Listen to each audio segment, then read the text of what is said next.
साथियों, जय हिंद। महान भारत के नए संसद भवन का उद्घाटन माननीय प्रधानमंत्री जी द्वारा ऐतिहासिक दिन 28 मई 2023 को हुआ।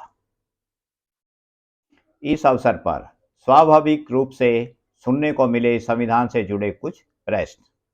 हम आगे बढ़ें इससे पहले आपसे विनती है, यदि आपने इस चैनल को सब्सक्राइब नहीं किया तो कृपया सब्सक्राइब कर लें, लाइक व शेयर भी करें। साथियों, हम संविधान सभा की अंतिम 2 सिटिंग्स के कुछ भाग से ऐसे प्रश्नों को व उनके जवाबों को समझ पाएंगे। जब हमारा संविधान सेटल हो चुका था और 25 नवंबर 1949 को लास्ट में डॉक्टर अंबेडकर की स्पीच हो चुकी थी, तो 26 नवंबर 1949 को सबसे पहले सरदार पटेल जी ने सभा में घोषणा की कि सभी 9 राज्यों ने सेटल्ड कॉन्स्टिट्यूशन को स्वीकार कर लिया है। फिर डॉक्टर राजेंद्र प्रसाद का समापन भाषण हुआ। कॉन्स्टिट्यूशन के सेटल्ड बिल को एडॉप्ट किया गया और उसके बाद कॉन्स्टिट्यूशन बिल पर assembly president doctor Rajendra Prasad ji ने साइन किए। बिल पर साइन होने के बाद यह एक्ट बन गया और कॉन्स्टिट्यूशन तुरंत प्रभाव से लागू हो गया, अर्थात आर्टिकल 394 व इसमें दिए गए आर्टिकल्स 26 नवंबर 1949 से प्रभावी हो गए।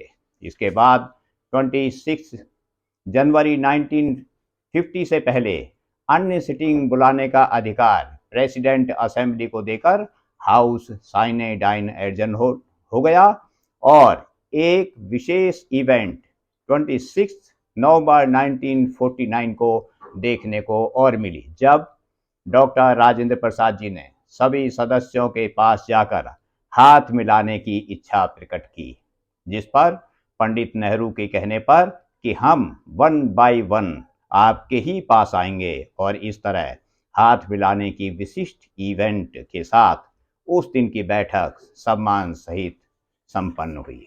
अंतिम बैठक कॉन्स्टिट्यूएंट असेंबली की हुई 24 जनवरी 1950 को और इस हिस्टोरिक बैठक में सबसे पहले 2 नए सदस्यों ने शपथ ली। बॉम्बे स्टेट से श्री रत्नप्पा बी कुर्नभर व दूसरे हिमाचल प्रदेश के डॉक्टर वाई.एस. परमार ने। दूसरा आइटम था नेशनल एंथम जन गण मन व सॉन्ग वंदे मातरम को बराबर का सम्मान व स्टेटस बारे एक स्टेटमेंट बात प्रेसिडेंट डॉक्टर राजेंद्र प्रसाद जी ने सभा में कही।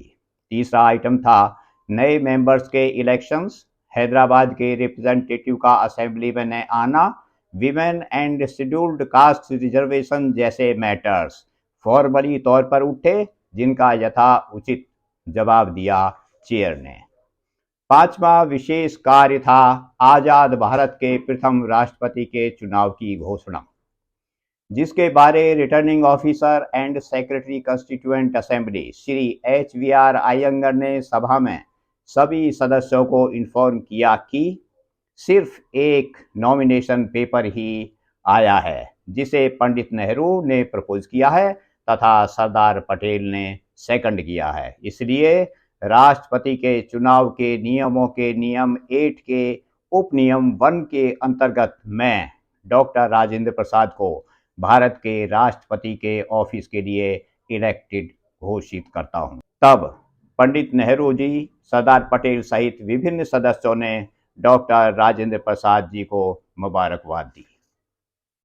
लास्ट में कॉन्स्टिट्यूशन की 3 कॉपीज सदन की मेज पर रखी गईं। एक कॉपी थी इंग्लिश की, handwritten and beautiful decorated by artists. दूसरी कॉपी थी इंग्लिश की प्रिंटेड कॉपी व तीसरी कॉपी थी हिंदी की हैंड रिटिन कॉपी।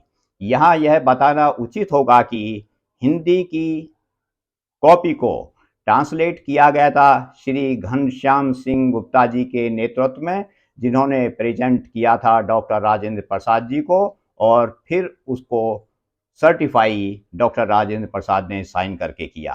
तब तीनों कॉपी सदन की मेज पर रखी गई। प्रेसिडेंट असेंबली ने घोषणा की कि बैठे हुए क्रम में सदस्य राइट साइड से मद्रास साइड से 1 बाय 1 आएंगे और सदन की मेज पर रखी 3 कॉपीज पर साइन करेंगे। डॉक्टर राजेंद्र प्रसाद जी ने तब यह भी कहा कि पंडित नेहरू ने किसी पब्लिक ड्यूटी पर जाना है, इसलिए मैं पहले उनसे रिक्वेस्ट करता हूं कि वह आएं और साइन करें। इसके बाद श्री खन्ना ने 1 बाय 1 सदस्यों का नाम पुकारा और उपस्थित सभी सदस्यों ने संविधान की कॉपी पर हस्ताक्षर किए।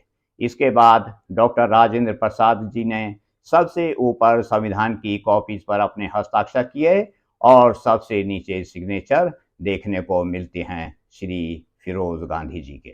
अंत में सभी सदस्यों ने खड़े होकर श्रीमती पूर्णिमा बनर्जी के अन्य सदस्यों के साथ जन गण मन गाया तथा पंडित लक्ष्मी कांता मैत्रा ने अन्य सदस्यों के साथ वंदे मातरम गाया और इस तरह कॉन्स्टिट्यूएंट असेंबली 24 जनवरी 1950 को अपना कार्य पूरा करके साइने डाई एडजन हो गई और भारत ने 26 जनवरी 1950 को ब्रिटिश डोमिनियन खत्म करके स्वायत्ता हासिल कर ली। धन्यवाद। जय हिंद।